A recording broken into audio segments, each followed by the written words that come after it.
dit papa. Qu'est-ce qu'il y a après la mort? Après la mort, il y a l'enfer pour tous ceux qui ne craignent pas Dieu. Et le paradis pour tous ses enfants. Excusez-moi. Mais c'est totalement faux. L'enfer n'est pas encore ouvert. Et le paradis non plus. Après la mort, les âmes errent en attendant le jugement. Ah bon, monsieur? Et dites-moi sur quel verset biblique vous vous basez pour prétendre cela? Apocalypse 20 versets 12 à 14. Et je vis les morts, les grands et les petits, qui se tenaient devant le trône. Des livres furent ouverts. Et un autre livre fut ouvert, celui qui est le livre de vie. Et les morts furent jugés selon leurs œuvres, d'après ce qui était écrit dans ces livres. La mer rendit les morts qui étaient en elle, la mort et le séjour des morts rendirent les morts qui étaient en eux, et chacun fut jugé selon ses œuvres. Et la mort et le séjour des morts furent jetés dans les temps de feu. C'est la seconde mort, les temps de feu. Et Matthieu 20 verset 12. Ensuite il dira à ceux qui seront à sa gauche, retirez-vous de moi, maudits, allez dans le feu éternel qui a été préparé pour le diable et pour ses anges. On voit bien là que les méchants iront en enfer, uniquement après le jugement dernier. C'est très bien, monsieur. Je vois que vous connaissez la Bible par cœur, mais par contre vous ne comprenez pas la profondeur des versets que vous venez de mentionner.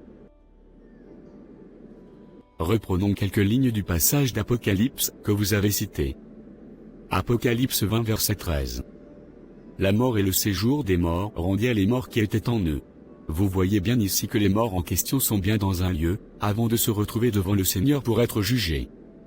Et le séjour des morts, dont il est fait mention ici, c'est l'Hadès, plus communément appelé l'enfer. Et on le voit juste après dans Apocalypse 20 verset 14. Et la mort et le séjour des morts furent jetés dans les temps de feu. C'est la seconde mort, les temps de feu. La mort donc qui est un démon, et l'Hadès qui est aussi un démon et en même temps un lieu, seront jetés dans le lac de feu. C'est pourtant très logique à comprendre, et là pour le coup, ce n'est pas écrit en parabole. Pourtant, j'entends beaucoup de personnes qui prétendent que l'enfer est fermé pour l'instant. Alors après la mort, le pécheur se retrouve dans l'Hadès, le lieu de tourment dont parle le Seigneur dans Luc 16, versets 23-25. Dans le séjour des morts, il leva les yeux, et, tandis qu'il était en proie au tourment, il vit de loin Abraham, et Lazare dans son sein. Il s'écria, « Père Abraham, aie pitié de moi, et envoie Lazare, pour qu'il trempe le bout de son doigt dans l'eau et me rafraîchisse la langue, car je souffre cruellement dans cette flamme. » Abraham répondit, « Mon enfant, souviens-toi que tu as reçu tes biens pendant ta vie, et que Lazare a eu les maux pendant la sienne. Maintenant il est ici consolé, et toi, tu souffres. » Et là-bas, dans l'Hadès qui est le séjour des morts, et l'enfer, le pécheur attend le jour du jugement pour le châtiment final et éternel.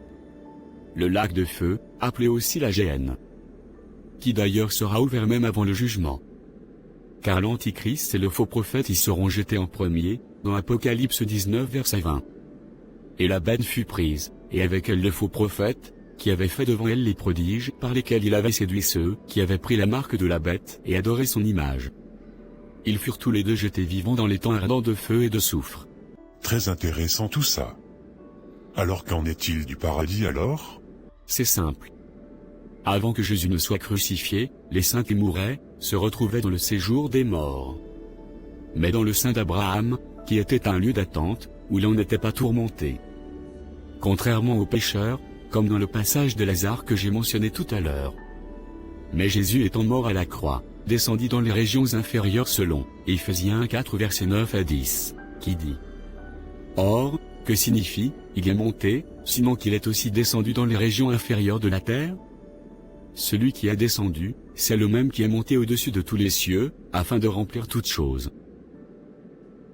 Il descendit donc dans les régions inférieures, pour libérer les saints, captifs de l'Hadès, pour monter avec eux au paradis. Comme le brigand à la croix, dans Luc 23 verset 43.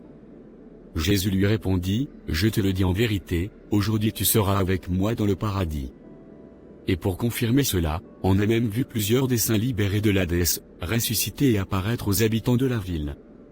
Selon Matthieu 27, versets 52 à 53.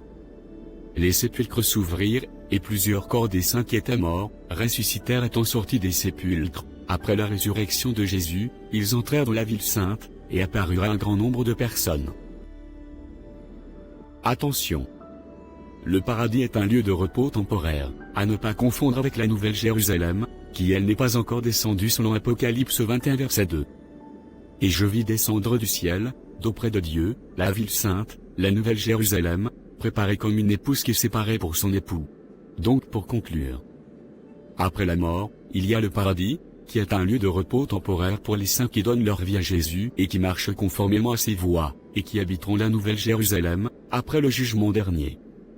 Et les pécheurs, les rebelles à Christ, iront en enfer pour être tourmentés par les démons, par la culpabilité et par la chaleur et le feu, jusqu'au jugement. Et après le jugement, ça sera pire. Ça sera le grand lac de feu, où Satan, ses démons, l'Antichrist qui va bientôt régner sur toute la terre, et le faux prophète qui travaillera pour lui, seront jetés pour l'éternité. Moi je veux pas aller en enfer, papa. Crains le Seigneur, marche selon ses voies. Ne côtoie pas le péché, et tu n'iras pas là-bas.